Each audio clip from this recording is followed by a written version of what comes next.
So I cleared Firebase.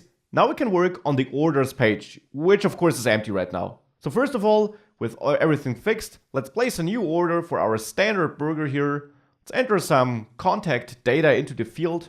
Test street, some zip code, country, and an email address. Let's place that order. And on the orders page, we do see it. It's just that if we have a look at the orders container, we're not really using Redux for that. Here we're reaching out to the web in component did mount. Of course, I want to fetch my orders through an action creator, and I want to manage my orders through Redux. We already created that orders array in our state there. We're just not using it.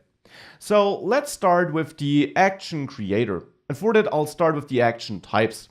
I'll export new constants here, and I'll name it fetch orders init maybe, so that we have a similar pattern as for the purchase, where we can set loading to true and then trigger this starting process where we reach out to the web, and then we have the success case and so on. So fetch orders init, fetch orders, let's name it start. Let's name it start because we also named it purchase burger start. So start. And then we have a constant fetch orders success. And of course, use the same name as the string identifier. And then finally, a third constant I'll need, fetch orders fail. And you guessed it, we'll use this name as a string identifier too.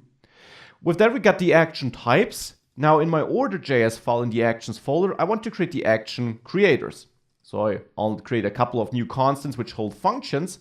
And there I'll use a similar pattern as for purchasing burgers, where we also had success, fail, and start, and purchase burger itself, which is dispatched from a container, which does the async code part. So we'll have a fetch orders success function, where I do expect to get the orders as an argument, so that in there I can return a new object where the type, so that is our action of course, where the type is action types fetch orders success, and pass the orders as a payload. Now I also want to create a new constant fetch orders fail, like this, where I get a potential error we receive, and I return a JavaScript object where I set the type to, where I set the type to action types fetch orders fail, and pass on the error in case I want to use it. And I want to have an exported constant which I'll name fetch orders start. There I don't expect any argument. What I want to do there though is I want to return a JavaScript object, of course, our action, where the type is action types fetch orders, not success, but start. And this again is a similar pattern as for purchasing, purchase burger start. And then I need my constant here where I run my async code. So the last action creator is just fetch orders. There, I expect no argument either, but in there, I will now use Axios to get my orders. And we already got the code in the orders file here in component did mount. I can actually copy that code here. Here we also already used the error handler, so that's good. I can copy the code from there, put it into my action creator, though here of course I need to return a function which gets dispatch first. That is what we return. And in there we're now reaching out to Axios, and we get it from orders.json here, use our Axios instance of course. We won't call setState though. Instead, I here want to dispatch my other actions. So I'll dispatch fetch orders success here in the then block. And there I want to pass my fetched orders, which I do transform here as an argument. And that is a good argument for where do we transform data. I do it here because I'm transforming the data I'm getting back. I don't want to put this into the reducer because if I ever change my backend data, I would have to change my reducer. And in this case, I have to change my action creator, I guess. But still, it feels more natural for me to have a reducer where I get the data in the format I want to store it, where I only want to do logical changes. and don't want to change anything just because of the data format I get. That is why I do data format changes like this in my action creators.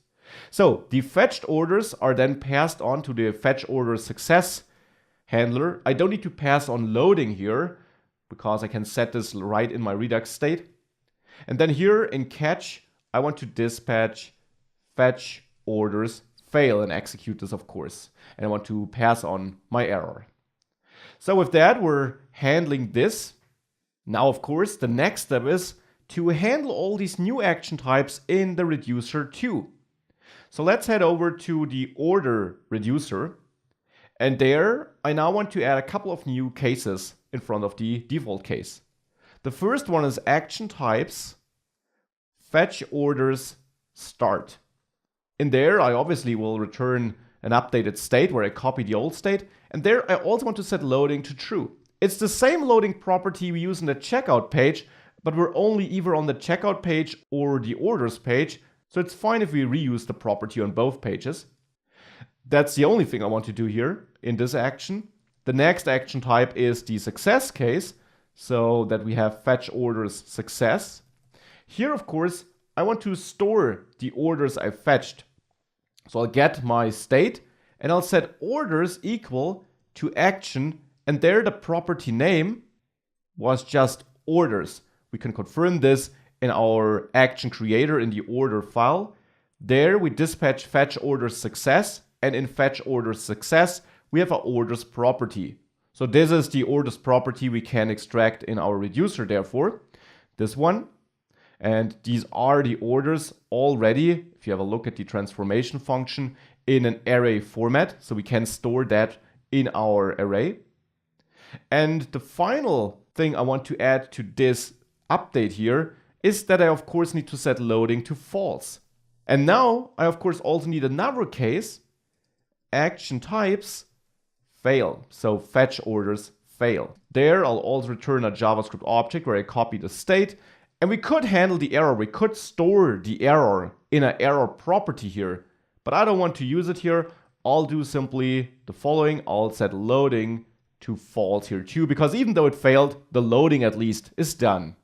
So that's the updated reducer. We updated our order action creator file. Now I just need to export the fetch orders action in the index.js file here in the actions folder so that we can trigger this from outside. And with that, we can connect our application. So let's do that now in the orders component here in the orders container. There in component did mount, I want to dispatch this new fetch orders action we just created. And for this, I of course need to create my new map dispatch to props constant, where I receive the dispatch action or method, and then can return a map, so a JavaScript object here, where I do map my props to dispatchable functions. So I'll name this on load or maybe on fetch orders to be in line with the action names. And there I want to execute an anonymous function where I eventually dispatch the action we just created, which I therefore need to import. So I import everything as actions from, and now let's move on to the store folder, the actions folder, and the index file in there. Again, we could omit the index part here due to the way our workflow works. And with that added, I want to dispatch one action from the actions object we import, the fetch orders action. And we need to execute this function to really get the action. Keep in mind, these are action creators. Now with that added, we can call on fetch orders in our component did mount hook. This props on fetch orders executed. But of course, for this to work, we need to connect this constant here with our component. So I should import connect from React Redux. So import the connect function like this from React Redux, like that. And then, as we did in the other components too, let's add connect, execute it, and pass for now null instead of map state to props, and map dispatch to props is a second function. And let's then also wrap with error handler and its function call with parentheses. Now this should work. I'm of course also interested in the state though, because I need my orders. Right now we manage orders and loading in the internal state. Let's get rid of that. We don't do that, we use Redux instead. So let's add a second constant, map state to props.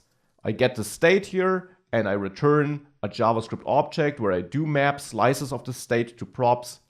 And there I'm interested in my orders, which I get from state, order, orders.